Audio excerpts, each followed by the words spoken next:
I am Megan, 31 years old, and 3 years ago I had everything I thought. I wanted a loving husband, a beautiful home, and a supportive family. Then I discovered my sister Stephanie, sleeping with my husband James. What hurt even more, my entire family took their side, calling me the problem. They never imagined that one day I would own the roof over their heads, or that I would have the power to make them pack their bags and leave. If you are ready for a story about betrayal, resilience, and sweet justice, keep watching. Let me know where you are watching from in the comments.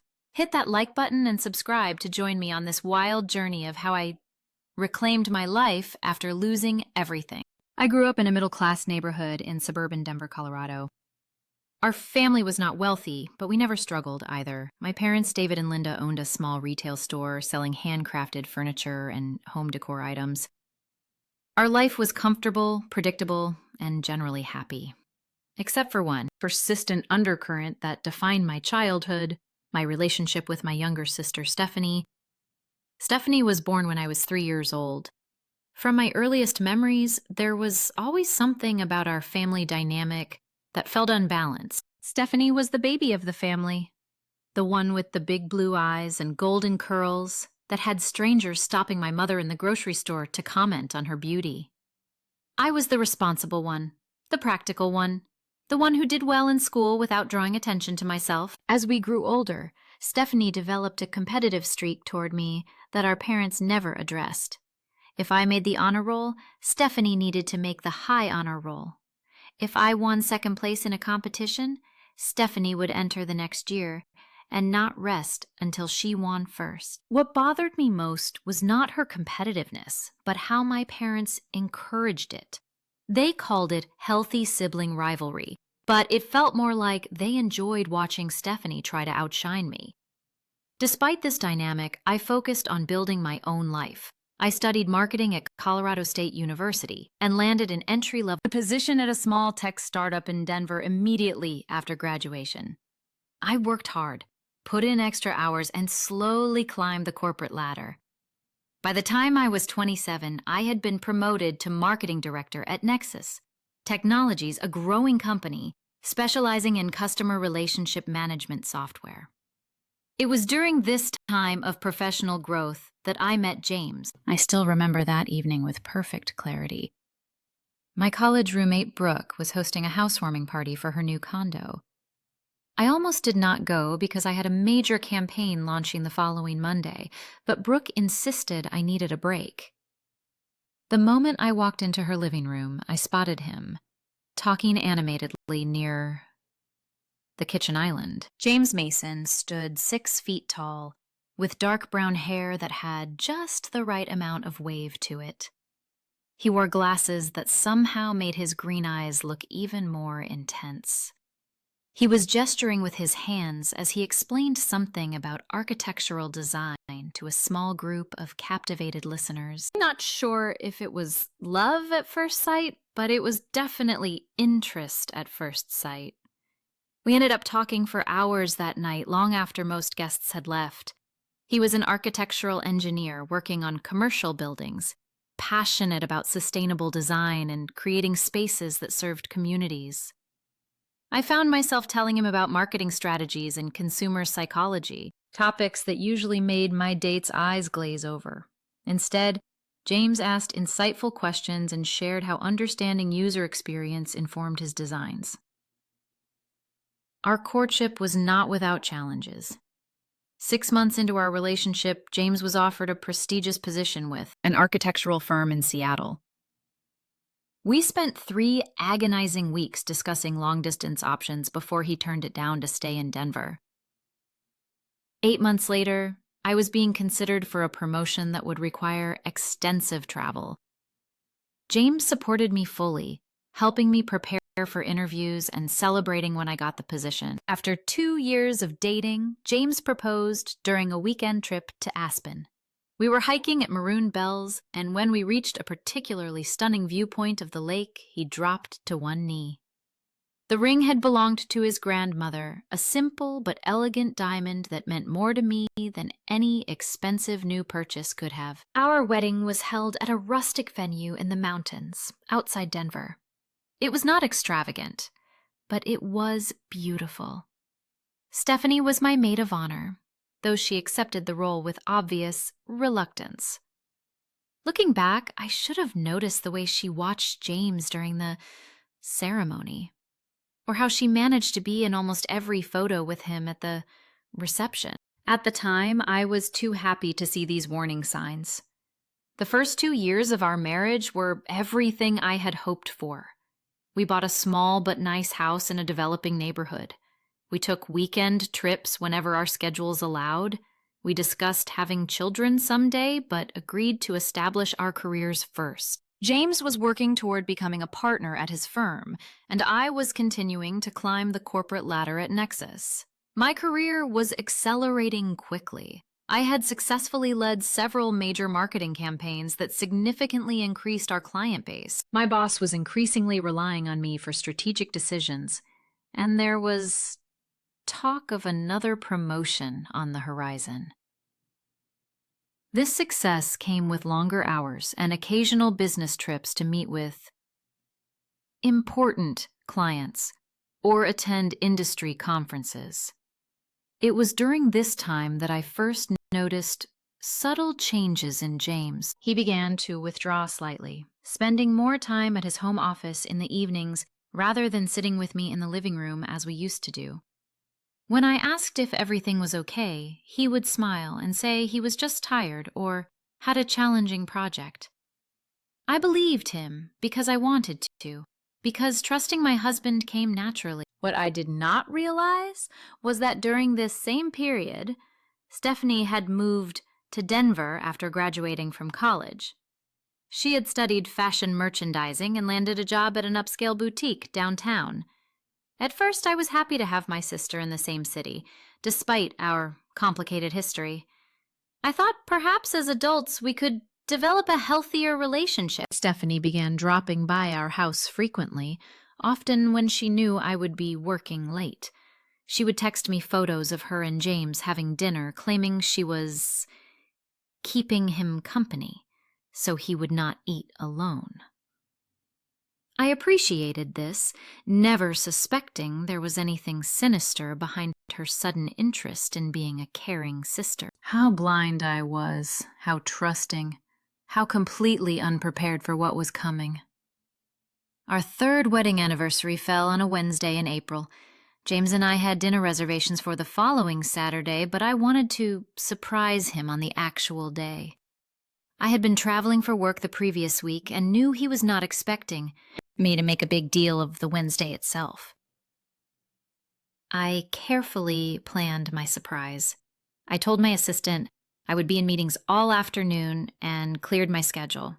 I left the office at 1:30 in the afternoon, stopped at our favorite bakery to pick up chocolate croissants, and then visited the wine shop for a bottle of the champagne we had toasted with at our wedding. I even bought him a small gift, a custom-designed compass with an inscription. No matter where life takes us, I will always find my way home to you. The irony of that inscription would soon become painfully apparent. It was a beautiful spring day. As I drove home, windows down, feeling excited about surprising my husband. Our anniversary had fallen during my business trip to Chicago, and I knew James had been disappointed that we could not be together on the day itself. This small surprise felt like a way to make it up to him, to show him that our marriage was still my priority, despite my demanding job. I pulled into our driveway at just after 20:15 in the afternoon. I was surprised to see Stephanie's blue Honda parked on the street in front of our house. For a moment I thought she might be helping James plan a surprise for me, and I felt a rush of affection for my sister. Perhaps she had matured after all. I quietly unlocked the front door, balancing the bakery box, champagne, and gift bag in my arms. I planned to call out and surprise them both, but as I stepped into the entryway, I heard sounds that made me freeze in place. Laughter from upstairs. Then a sound I recognized immediately as the headboard of our bed hitting the wall. My body seemed to move on autopilot. I set down everything I was carrying on the entry table and moved silently up the stairs. With each step, the sounds became clearer, more unmistakable. I felt as though I were floating outside my body, watching myself approach my bedroom door, which was partially open. What I saw destroyed my world in an instant. There was my husband, James, and my sister Stephanie in our bed. In the bed where I slept every night, on the sheets I had washed just before leaving for my business trip. I must have made a sound because they both turned toward the door at the same moment. I will never forget the look on their faces. Shock, yes, but not nearly enough guilt. And something else in Stephanie's expression. Something that looked horribly like triumph. For several seconds, nobody moved. Then they scrambled to cover themselves as I stood there, unable to speak, unable to process what I was seeing. Megan James finally broke the silence. This is not what it looks like. Even in my state of shock, I almost laughed at the absurdity of that statement. Really? Because it looks like you are having sex with my sister in our bed. Stephanie had the audacity to roll her eyes. Well, what did you expect, Megan? You are never home. The casualness of her response told me everything I needed to know. This was not a one-time mistake. This was not a moment of weakness. This was an ongoing affair. How long? I asked, my voice sounding strange and distant to my own ears. They exchanged glances, and that silent communication between them hurt almost as much as catching them in the act. They had developed their own intimate language while betraying me. Does it matter? James asked, running a hand through his disheveled hair. 8 months, Stephanie answered at the same time. 8 months. While I was working late to advance my career, while I was traveling to secure new clients, while I was building what I thought was our future, they had been betraying me. For 8 months. 8 months, I repeated. That is 2/3 of a year. That is longer than some people date before getting engaged. James finally had the decency to look. I felt like I was living alone most of the time. So instead of talking to me about it, you decided to sleep with my sister. Was that your solution? My shock was giving way to anger now, my voice rising with each word. Stephanie slipped out of bed, wrapping herself in my bathrobe. He needed someone who was actually there for him, Megan. Someone who made him a priority. And you decided that should be you. My own sister. I felt physically ill, a wave of nausea sweeping over me. It just happened, she said with a shrug. We did not plan it, but we connected in a way that you and James never did. I turned to James, the man I had loved and trusted completely. Is that true? Do you love her? He could not meet my eyes. Megan, it is complicated. I do care about Stephanie, but I care about you too. That is not an answer, I said, but it is all I need to know. I turned and walked out of the room, down the stairs, past the anniversary. Surprises I had brought home. I grabbed my purse and car keys and left without looking back, despite James calling my name as I walked out the door. I drove aimlessly for hours, my mind replaying those moments in excruciating detail. At some point, I realized I was dangerously low on gas and pulled into a station. It was there, sitting in my car while the tank filled, that the full impact hit. Me. I bent over the steering wheel and sobbed until I could barely breathe. Eventually, I checked into a hotel near downtown. I sat on the edge of the bed in the sterile room, staring at the wall. My phone showed 17 missed calls from James, but none from Stephanie. I also noticed several missed calls from my parents, which struck me as odd. How did they already know? I took a scalding hot shower, scrubbing my skin until it was red, as if I could somehow wash away what I had seen. I could not eat, could not sleep. I lay awake all night, my mind creating new torturous images of James and Stephanie together, calculating all the times they must have been with each other while I was obliviously working or traveling. By morning, my phone showed more missed calls from my parents and a text from my mother that simply read, "We need to talk. Meet us at Dennis at 9 a.m." I assumed they had heard about the situation and wanted to comfort me. I was their daughter, after all. I needed my family now than ever. How wrong I was. I arrived at Dennis at exactly 9 in the morning, exhausted and emotionally drained from the sleepless night. My parents were already seated in a booth near the back. As I approached, I noticed their stiff postures and tight expressions. Something felt off immediately, but I was too overwhelmed to properly process the warning signs. "Mom? Dad?" I said as I slid into the booth across from them. I expected one of them to move next to me to put an arm around me to offer comfort. Neither moved. "Megan," my father said, his voice unusually formal. "We got a call from Stephanie last night. She was very upset." I stared at them in disbelief. Stephanie was upset. "Stephanie, I caught her in bed with my husband yesterday and she was upset." My mother glanced around nervously. "Lower your voice, please. We are in public." "I do not care where we are," I said, though I did lower my voice slightly. "Do you understand what happened? James and Stephanie have been having an affair for 8 months. 8 months of lying to my face, and you are concerned about her being upset?" My father's expression hardened. "Stephanie told us everything, Megan. Everything." There was something in the way he emphasized everything that sent a chill down my spine. "What exactly did she tell you?" I asked cautiously. My mother reached into her purse and pulled out her phone. "She showed us these," she said, sliding the phone across the table. I looked down to see screenshots of text messages, apparently between James and me.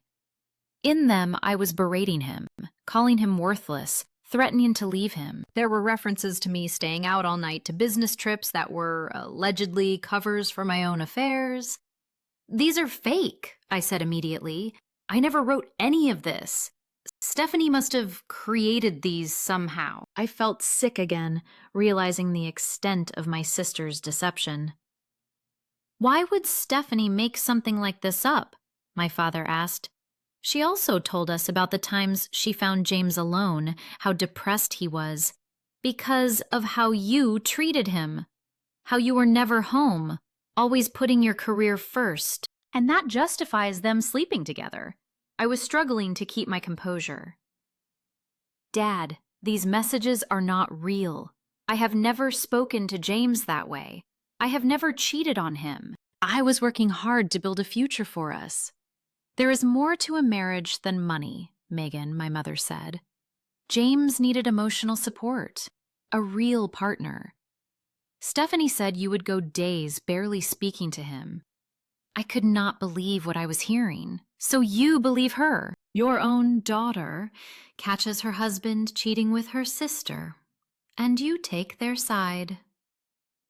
"We are not taking sides," my father insisted, though it was abundantly clear they had already chosen. "But you have always been focused on your career above all else. We warned you when you took that promotion that it would put a strain on your marriage." "So this is my fault." My voice cracked. "James did not cheat because he is selfish or weak.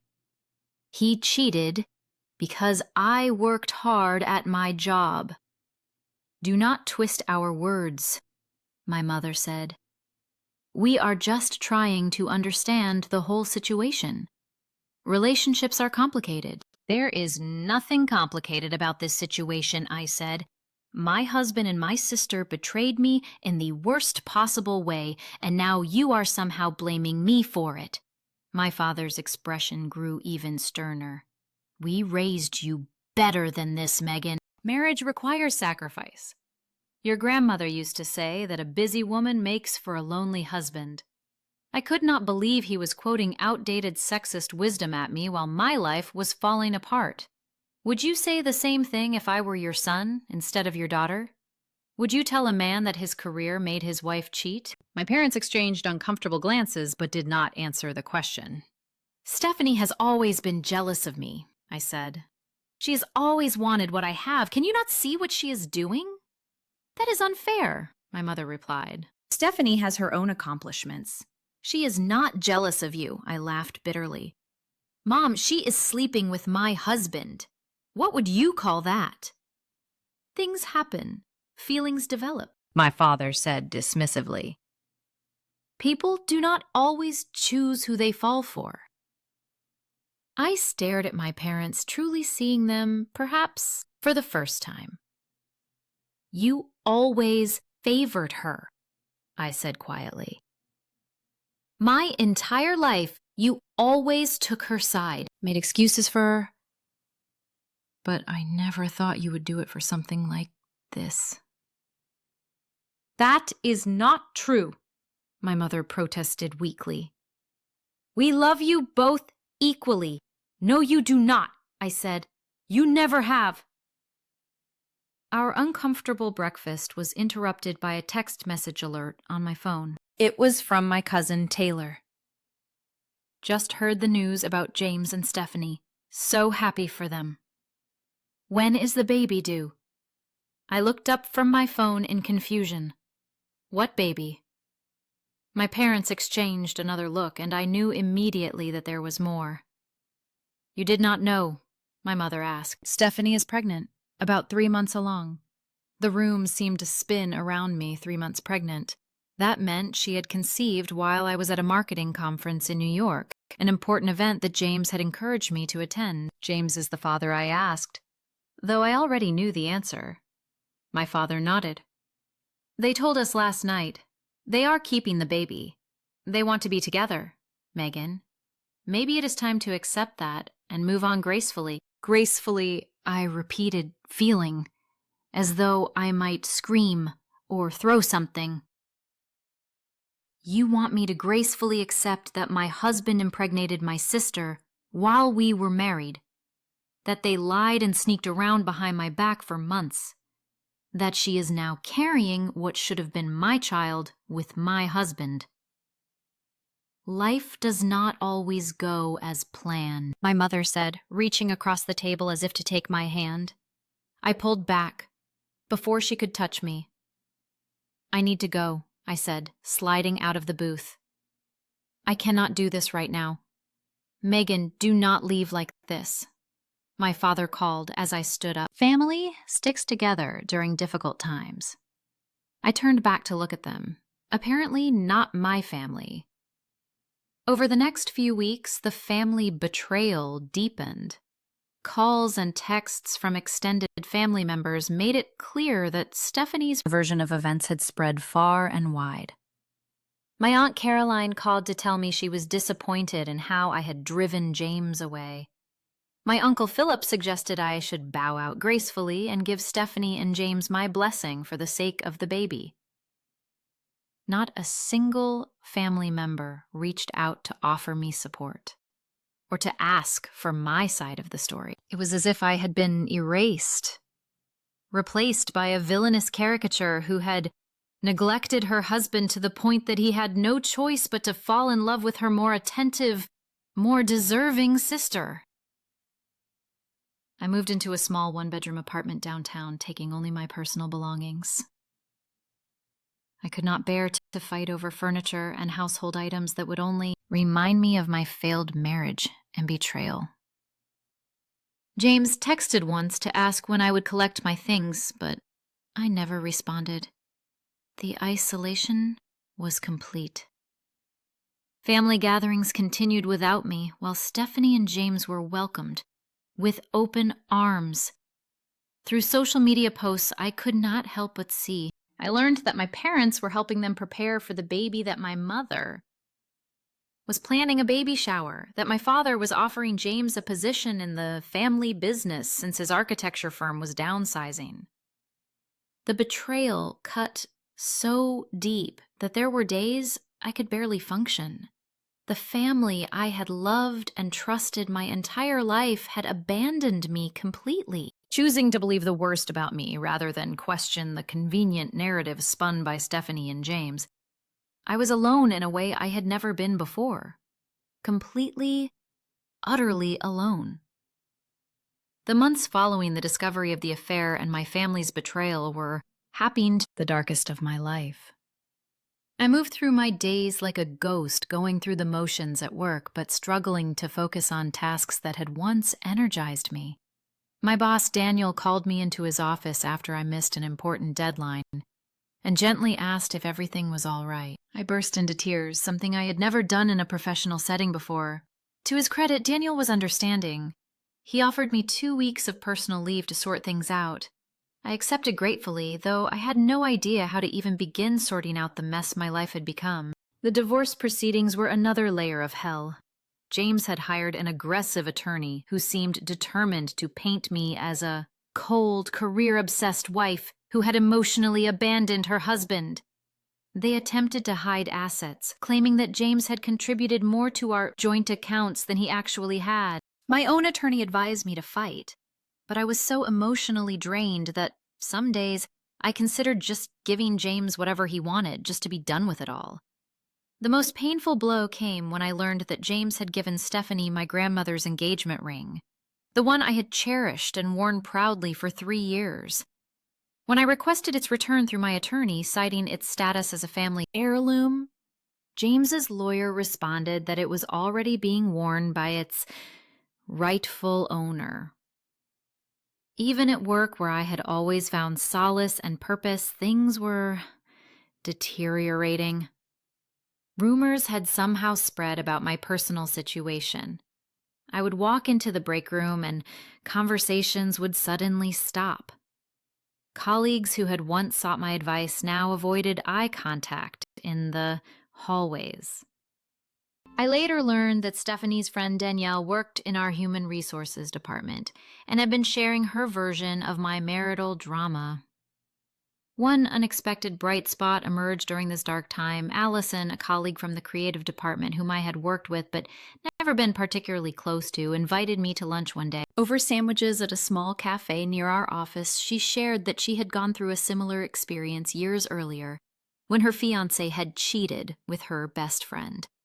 "I know everyone is telling you to move on," she said, "but it is okay to be angry. It is okay to not be okay for a while." That simple acknowledgement of my feelings was the first real support I had received since my world fell apart. Allison did not offer empty platitudes or suggest I had somehow brought this on myself. She just listened and validated my pain. With Allison's encouragement, I finally made an appointment with a therapist. Dr. Karen Miller specialized in trauma and betrayal, and our first few sessions were difficult. I resisted her attempts to explore my childhood, insisting that my current situation had nothing to do with my past. But gradually, as I began to trust her, I started to see the connections between my family's lifelong favoritism towards Stephanie and their willingness to believe the worst about me now. "You internalized the message that you had to earn love through achievement," Dr. Miller suggested during one particularly insightful session. While Stephanie was taught that she deserved love simply for existing. 6 months after discovering the affair, I hit another low point. My cousin Taylor posted photos from a family wedding I had not been invited to. There, smiling in the group family photo, were my parents, several aunts and uncles, cousins. I had grown up with James and Stephanie her pregnancy, now prominently visible in a form-fitting blue dress. They looked happy, united, as if I had never existed. That night, I sat alone in my apartment with a bottle of wine, scrolling through the photos and torturing myself with images of the family that had discarded me. I reached a breaking point where the pain was so intense I could barely breathe. I threw my phone across the room, watching as it hit the wall and fell to the floor. In that moment of absolute rock bottom, something shifted inside me. I was done being a victim. Done letting Stephanie James and my family define my worth. Done punishing this part of emotional myself for crimes I had not committed. I picked up my phone, thankfully still functioning, and deleted all my social media apps. Then I called Dr. Miller and left a message requesting an emergency session the following day. Finally, I opened my laptop and began researching job opportunities. If my family and former husband wanted to pretend I did not exist, perhaps it was time to reinvent myself completely. The next morning, I awoke with a clarity I had not felt in months. I showered, put on my most professional outfit, and went to work with a renewed sense of purpose. That afternoon, between meetings, I updated my resume and sent it to a recruiter who had contacted me months earlier about an opportunity I had previously dismissed. 2 days later, I received a call about a position as Vice President of Marketing at Apex Solutions Nexus Technologies' main competitor. The salary was nearly double what I was currently making, and the role would give me significantly more authority and creative control. The catch? I would be directly competing against my former employer, potentially. He said, burning professional bridges in the process. After careful consideration and a lengthy discussion with Dr. Miller, I decided to interview for the position. The interview process was rigorous, involving 5 separate meetings with various executives and team members. I was more prepared and focused than I had ever been, channeling all my hurt and anger into determination to succeed. 3 weeks later, I received an offer. As I sat in my apartment staring at the formal letter with its impressive salary, my people stay in the city where my ex-husband and sister were building their new life together, or to run away and start fresh somewhere else. In the end, I chose to stay. Running would feel too much like admitting defeat, like I was the one who had something to be ashamed of. Denver was my home too. And perhaps there was a small vindictive part of me that liked the idea of them potentially seeing me succeed while they were trapped in a relationship built on betrayal. I accepted the position at Apex Solutions and gave my notice at Nexus Technologies. My boss seemed genuinely sorry to lose me and offered a substantial counteroffer, but my mind was made up. It was time for a change, time to rebuild my life on my own terms.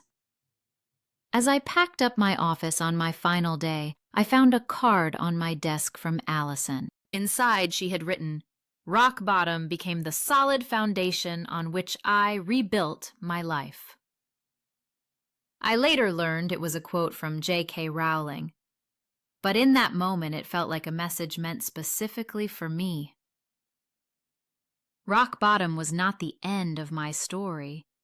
It was just the beginning of a new chapter. 1 year after discovering James and Stephanie's betrayal, my life looked dramatically different.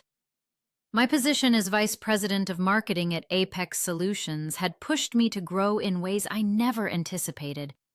I led a team of 15 talented professionals, and together we had launched a campaign that increased our market share by 17%. In just 9 months, directly cutting into Nexus Technologies' customer base. Professionally, I was thriving. I had found that my work ethic, which James and my family had criticized as excessive, was valued and rewarded at Apex. The CEO, Victoria, had become something of a mentor to me, showing me that it was possible to be both successful and balanced, ambitious and well-rounded. Allison and I had grown closer, and through her, I had met other friends who formed a small but supportive social circle. We had movie nights, tried new restaurants, and occasionally went hiking in the movie speed, mountains outside Denver. These were not deep, lifelong friendships yet, but they were authentic connections that helped fill the void left by my family's betrayal. My therapy with Dr. Miller continued, though we had reduced sessions to twice monthly rather than weekly. We had worked through much of my initial trauma and were now focusing on rebuilding my sense of self-worth and establishing healthy boundaries. I had even reached a point where I could talk about James and Stephanie without feeling like I might shatter. "You have made remarkable progress," Dr. Miller told me during one session. "Many people would have let this kind of betrayal define them permanently." I had also dipped my toe back into the dating pool, though cautiously. I met Andrew, an engineering professor at the University of Colorado, through a dating app. We dated for 3 months, and while he was kind and intelligent, something did not quite click between us. Still, the experience showed me that I could trust again, that I could be vulnerable with someone new without constantly fearing betrayal. The end of our brief relationship was amicable, and I felt proud of myself for being able to recognize that he was not right for me, rather than clinging to the relationship out of fear of being alone. That too represented growth. My financial situation had improved dramatically with my new position. My salary had nearly doubled, and I was receiving performance bonuses that allowed me to not only live comfortably, but also to invest significantly. On the recommendation of a colleague, I began working with a financial advisor named Patricia, who helped me develop an investment strategy focused on long-term growth. "You are in an excellent position to build real wealth," Patricia told me during one of our meetings, "especially since you do not have the financial constraints that come with children or supporting extended family." It was during one of these financial planning sessions that I first learned about my family's financial troubles. Patricia mentioned a local retail business that was struggling due to economic downturns and increased competition from online retailers. "It reminds me of a furniture store I was looking at last week," she said. "Handcrafted items family owned for years, but they just cannot compete in the current market." My interest was immediately piqued. What had happened to be Mason Family Furnishings, I asked, using the name my parents had adopted for their store after James joined the business. Patricia looked surprised. "Yes, actually, do you know them?" "I used to," I replied carefully. "What exactly is happening with the business?" She explained that the store had been struggling for months. The combination of economic downturn, poor management decisions, and increased competition had created a perfect storm. They were behind on their commercial lease and at risk of losing their tail space. I absorbed this information with mixed emotions. While I did not wish financial hardship on my parents, I could not help but feel a twinge of satisfaction that their decision to embrace James into the family business was not working out as planned. Through careful questioning that did not reveal my personal connection, I learned more over the following weeks. James had indeed lost his position at the architectural firm due to downsizing, and my father had brought him into the family business despite James having no experience in retail or furniture. His attempts to modernize the business had backfired, alienating longtime customers while failing to attract new ones. More surprisingly, I discovered through local business gossip that Stephanie James and their baby were living with my parents. They had apparently been unable to afford a place of their own, between failing business and the expenses of a new baby. I might have left it at that, a bit of schadenfreude to privately enjoy, if not for an unexpected opportunity that presented itself through Patricia's connections. She mentioned that a commercial real estate investment group was looking for additional investors for a portfolio that included the very building where my parents' store was located. "It is a good opportunity," Patricia explained. "The current owner is retiring and selling several properties as a package. Most have stable long-term tenants, though there are a couple of troubled leases in the mix." I found myself facing a moral crossroads. Should I invest in the building potentially becoming my parents' landlord? Would that be taking my desire for vindication too far?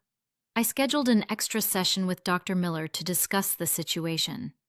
"What is your actual motivation here?" she asked. "Is it purely financial? Or is there something else driving this interest?" I considered there is a part of me that likes the idea of them knowing I have succeeded despite their abandonment. Dr. Miller nodded thoughtfully. "Revenge can be tempting, but it rarely brings the satisfaction we hope for. That said, making a good business decision is not the same as seeking revenge. The question is whether you can separate the two motivations. After much consideration, I decided to pursue the investment opportunity. I worked with an attorney to ensure my involvement was structured through an LLC that would not immediately reveal my identity. It was a significant financial commitment, but between my savings bonus and a small loan, I was able to buy into the investment group. 2 months later, I learned through the property management company that my parents' store was now 3 months behind on rent, and the investment group was considering eviction proceedings. I also discovered something even more surprising.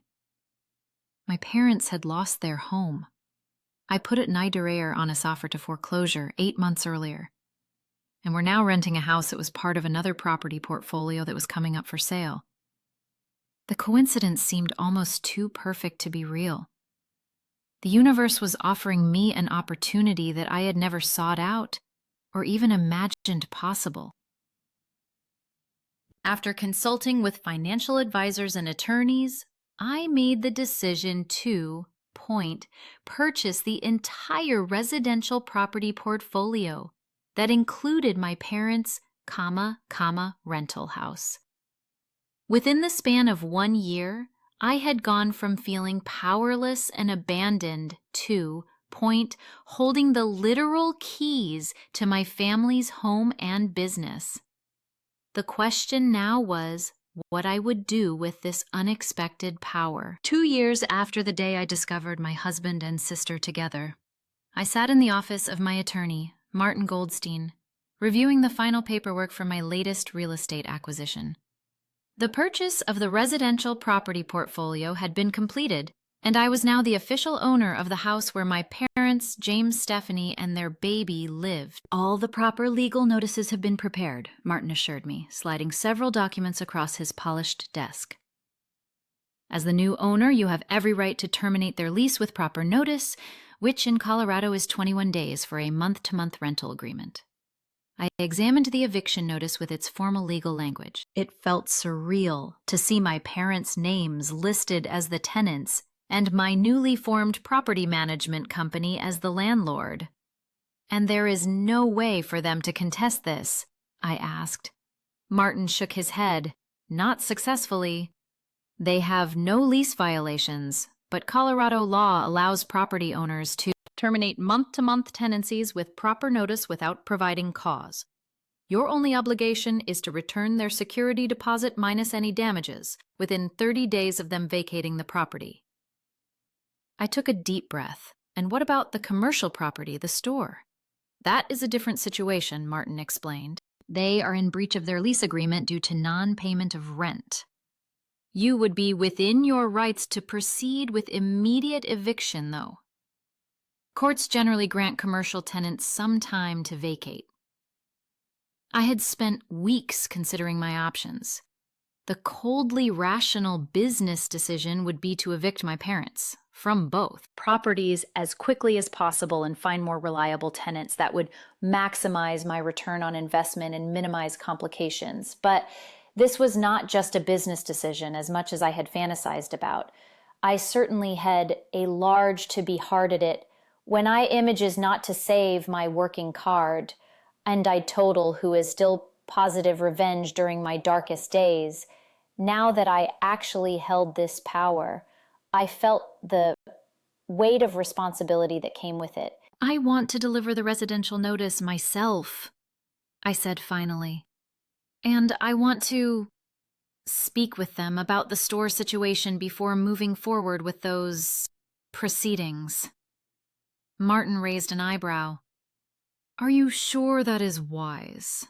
Given your history with these individuals, it might be better to maintain professional distance and allow the property management company to handle all communications. I am sure I replied firmly. This needs to be done face to face.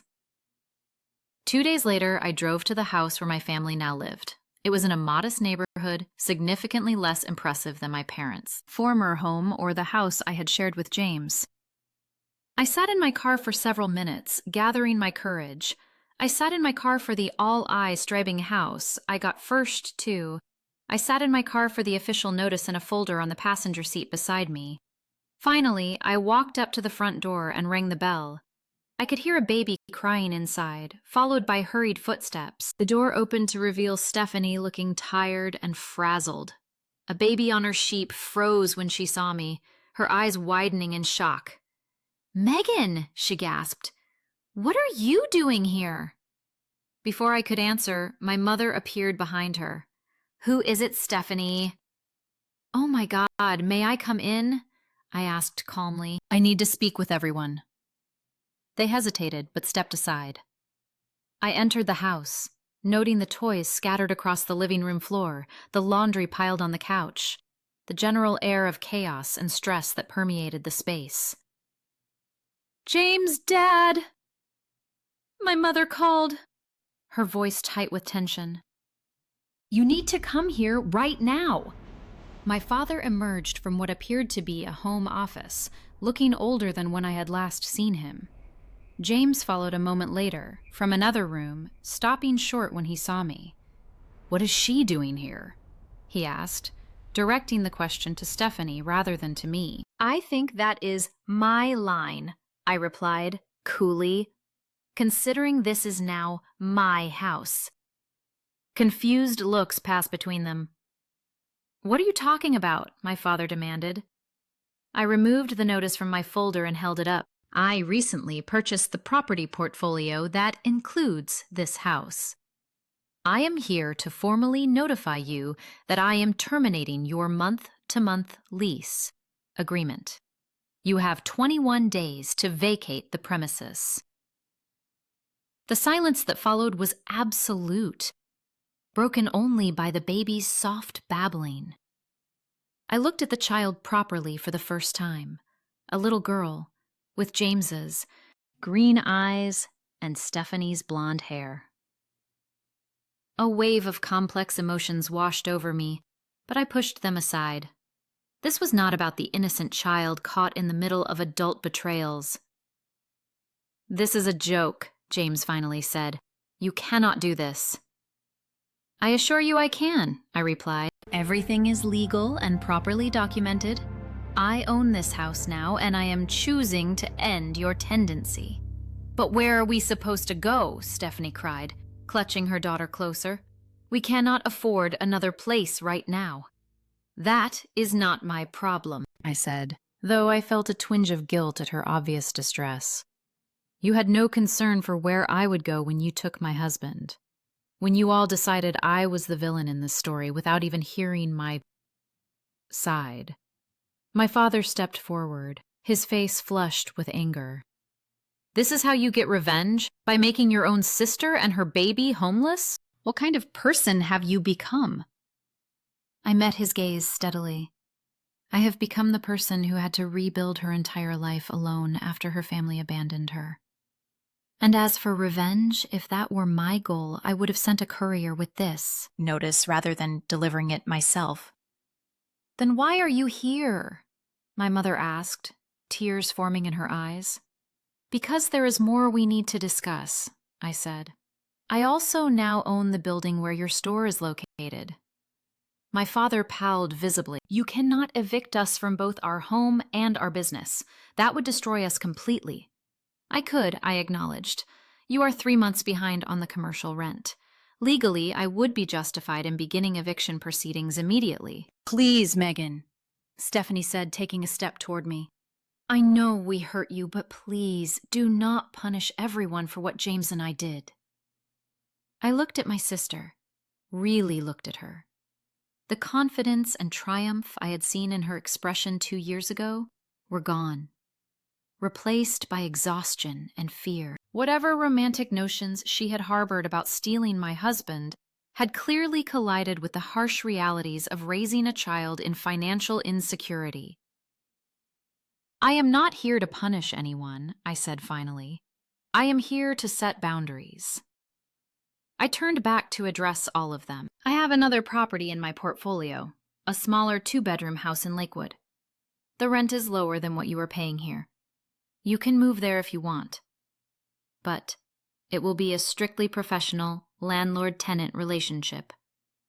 No family discounts, no special treatment. They exchanged glances, clearly surprised by the offer. And the store, my father asked cautiously. You will need to pay the back rent in full, within 30 days, I said. After that, we can negotiate a new lease agreement with adjusted terms that might be more manageable for your current situation. But again, this will be strictly business. Why would you do this? James asked. Why not just get rid of us completely? I considered the question carefully because, despite everything, I am not like you. I do not take pleasure in seeing others suffer, even those who hurt me. But make no mistake, this is not forgiveness. This is me choosing to act with integrity, regardless of how you treated me. We should be grateful, I suppose, my mother said, a hint of bitterness in her tone. You should be realistic, I corrected her. Your actions have consequences. I am offering you a path forward that is more generous than what you offered me when I needed support. You can take it or leave it. We will take it, my father said quickly, before anyone else could speak. Thank you for not doing your worst. I nodded, then turned to leave. Stephanie followed me to the door, the baby still on her hip. Megan, she said softly, for what it is worth, I am sorry, truly sorry. I looked at my sister and her daughter. Is she happy? At least, healthy? Stephanie seemed surprised by the question. Yes? Her name is Lily.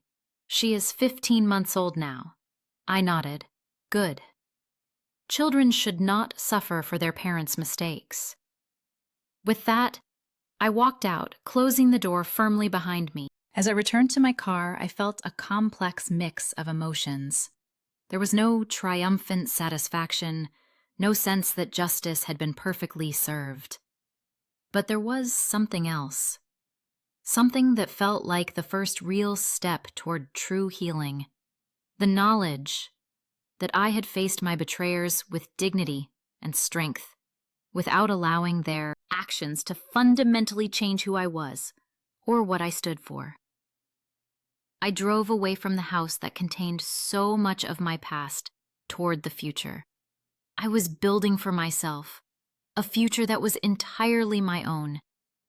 3 years after discovering my husband and sister's betrayal, my life transformed completely. I had recently been promoted to Chief Marketing Officer at APAC Solutions, the youngest person to hold the position in the company's history. Our market share had grown to challenge even the largest competitors in the industry, and I had been featured in Business Week as one of the 40 under 40 marketing executives to watch.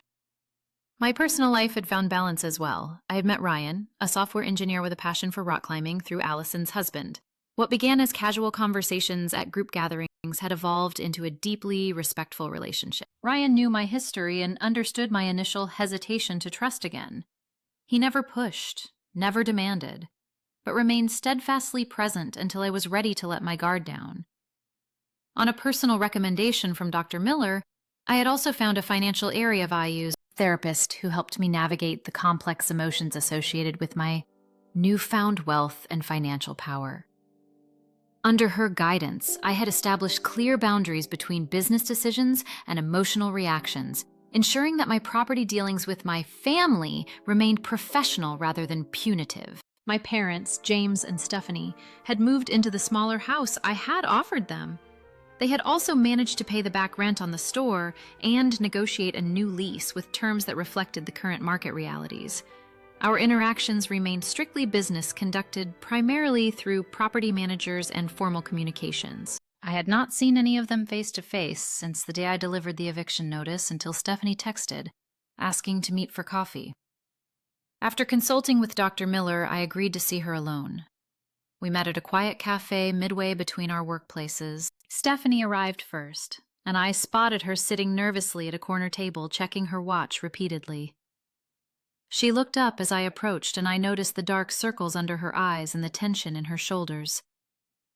"Thank you for coming," she said as I sat down across from her. I was not sure you would. I almost did not, I admitted. What did you want to talk about? Stephanie took a deep breath. I wanted to apologize properly.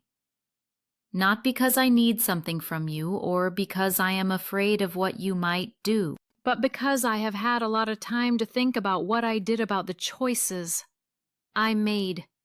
And I am truly sorry, Megan.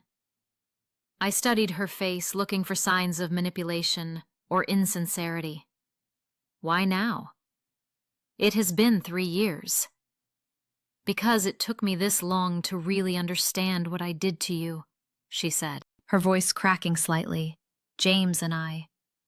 Things have not been good between us for a while now. I felt a complex mix of emotions at this revelation, but kept my expression neutral. I am sorry to hear that, I said, surprised, to find I actually meant it. We are trying to make it work for Lily's sake, but she trailed off and shook her head. That is not why I wanted to see you. I did not come here to complain about my relationship or to ask for sympathy. I came because I need you to know that I understand now how deeply I betrayed you. Not just by being with James, but by turning the family against you. By making you the villain when you were the victim. I took a sip of my coffee, using the moment to gather my thoughts. I appreciate you saying that. It means something to hear it even after all this time. Can you ever forgive me? She asked, her eyes filling with tears. I considered the question seriously. Forgiveness is a process, not an event, I said, echoing Dr. Miller's words. I have let go of the anger that was consuming me. I no longer wake up thinking about what you and James did. In that sense, I have moved on. But trust is different from forgiveness. And I have do not know if that can ever be rebuilt between us. Stephanie nodded, wiping at her eyes. I understand. I just hope that someday maybe we could have some kind of relationship again, even if it is never the same. I cannot make promises about that, I replied honestly. But I can tell you that I do not wish you ill. I hope you find peace and happiness, whatever that looks like for you.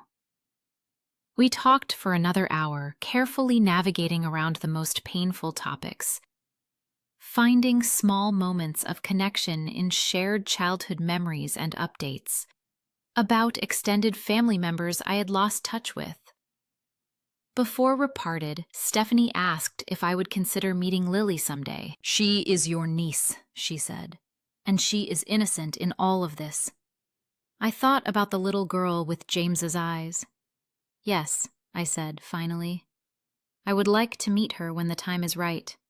She should not grow up in the shadow of adult conflicts. The following week, I received a text from my mother asking if we could meet as, well. This conversation was more difficult, filled with her attempts to justify past actions and minimize the hurt they had caused. But by the end, there was at least an acknowledgement that they had failed me when I needed them most. We should have listened to your side, she admitted. We should not have chosen so quickly. No, you should not have. I agreed. Family is supposed to be the people who believe in you when no one else does. My father was more resistant to reconciliation, his pride still bruised by financial dependence on property I now owned. James avoided me entirely, which was a mutual preference.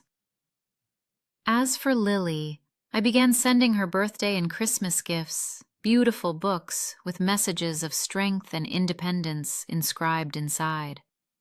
My sessions with Dr. Miller had decreased to monthly check-ins, focused more on his zen, maintaining mental health than healing acute trauma.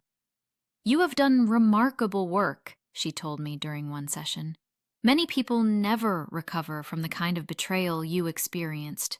They remain stuck in bitterness or rush into similarly unhealthy relationships. You remain stuck from anything they you to no one durations to prove their worth. I still have moments, I admitted. Days when the hurt feels fresh again. That is normal, she assured me. Healing is not linear. But look at how you have transformed that pain into growth. You have built a career, a support network, a new relationship, and financial security. You have even found a way to maintain boundaries with your family without seeking revenge. Ryan and I had recently begun discussing marriage, approaching the topic with thoughtful consideration rather than rushed emotion. He had proposed during a sunset hike in the mountains, presenting me with a ring. He had designed himself something completely different from the family heirloom James had given me and then passed to my sister. I want this to be new, Ryan had said. Something that belongs only to our story, not to your past. My new home, purchased with my own money, reflected the life I had built for myself. It was not extravagant, but it was beautiful, filled with art and books and spaces for the people I now chose to call family. Allison and her husband, colleagues who had become friends. Ryan and his close-knit circle. As I reflected on the journey of the past 3 years, I realized that the greatest lesson had not been about betrayal at all, but about resilience, about the capacity we all have to rebuild from ashes, to find strength in ourselves when those we counted on fail us, about the families we create through choice rather than blood, and the boundaries we learn to establish to protect our peace. The pain of what James and Stephanie did would always be part of my story, as would my family's betrayal. But those chapters no longer defined me. They were simply parts of a much larger narrative, one that I was continuing to find right on my own terms. I look back now and can honestly say that I am grateful for the life I have today, even if the path here was paved with heartbreak. So, if you are going through something similar, if the people you trusted most have betrayed you in ways you never imagined possible, know this: you can survive it. More than that, you can thrive. You can build something new and beautiful from the wreckage. You can find strength you never knew you had. What about you? Have you ever experienced betrayal from those closest to you? How did you find the strength to move forward? Share your story in the comments below, and if my journey resonated with you, please like this video and subscribe to hear more stories of resilience and transformation. Remember, sometimes losing everything is just the beginning of finding yourself. Thank you for listening, and I wish you healing and peace on your own journey.